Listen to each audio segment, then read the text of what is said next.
tell me a little about the reverse of that, right? When real estate sponsors start looking at digital marketing, what are the biggest challenges they have, do you suppose? And how do you suppose they can get over that? What are the biggest hurdles?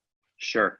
Well, I think, as an industry, real estate, commercial real estate, probably more than in any other part of real estate, has been sort of slow to adopt, digital experiences and digital channels, because frankly, they just haven't needed to.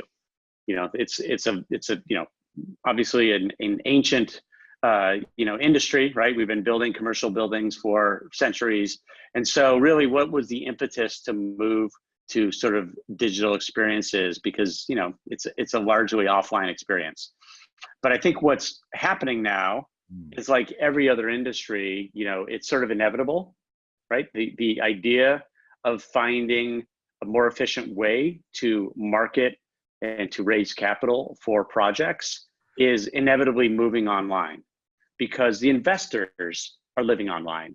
So if you want to be relevant with investors, you need to have a digital presence. You need to be online, because that's where they are. And certainly, as new sort of pools of investors become interesting to sponsors, if you're not relevant to them in the world they live in, then they're not going to find, like, your projects make sense to them. So it's really inevitable, and we're seeing now sponsors realizing that you have to make the move, and better sooner rather than later, because even though you may not need it, you might be able to raise capital for your projects kind of using your old school networks, but it's inevitable that you're going to need to make the plunge at some point. So why not get started now and learn it, become proficient with it, and become a leader versus a follower?